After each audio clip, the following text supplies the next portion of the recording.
Justin Bieber had to go in for a deposition involving his bodyguard hitting the paparazzi, something like that. TMZ got a hold of the tape, and it's hilarious. Remember earlier today when I asked you? No. Why don't you listen to what I had to say first? And then maybe you'll tell me yes or no. I don't have to listen to anything you have to say. Clarify my question. If you have a question about my question, you have the right to be clear for you to be able to be clear. Do you remember being in Australia ever? I don't know if I've been to Australia. I've been to Australia? Are you aware that Scooter Braun knows that your bodyguards have attacked photographers?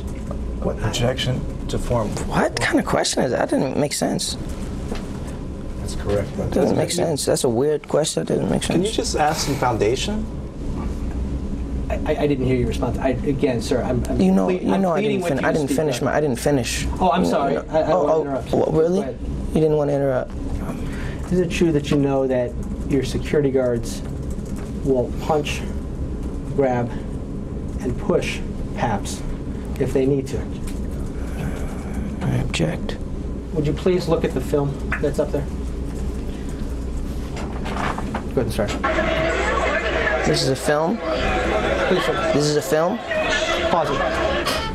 Would you please watch the television? You said it's a film. You said watch the film. Is this a film? Is there a difference between a film and something else? Yes. So yes or no answer required, right? I think my lawyer's asking you a question. Please, sir. My lawyer's asking you a question. I'm not here to answer his questions. You're here to answer mine. Have you ever disciplined Mr. Hesney? Disciplined? What kind of question is that? Is he my son? Guess what? Guess what? I don't recall. You're not going off the video record, or has that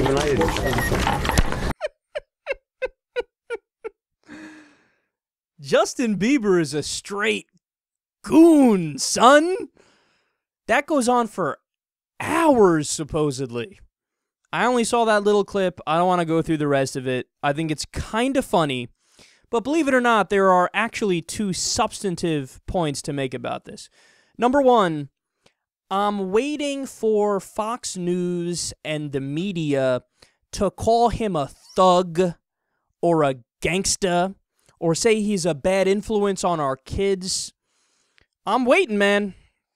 Let me know when you're going to say it. Tick-tock, tick-tock. What's going on here? Or does that only apply when it's a black person, like Michael Sam? Michael Sam's a thug, right? But Justin Bieber, well, what do you mean? I feel bad for him. O'Reilly said that one time about him, doing a story about how he had the Xanax pills or weed or whatever when he was street racing in Miami. He's like, I feel bad for the kid. Really, Bill O'Reilly? Would you say that if it was a rapper caught in the same situation? Or would you say, oh, destroying the youth of America, these damn thugs? So that's the first point. The second point is, look at what happens to people when they get too fucking rich for their own good. And also when they're too big of a celebrity at too young an age. It fucks with your mind, man. You think you're above everything. Like nothing is legitimate. Even if it's a legal situation, and even if Bieber might very well be right in this scenario and might very well be not guilty and probably did nothing wrong, who knows? But the fact that you scoff at the established system and a guy who's just doing his job, man, pretty douchey.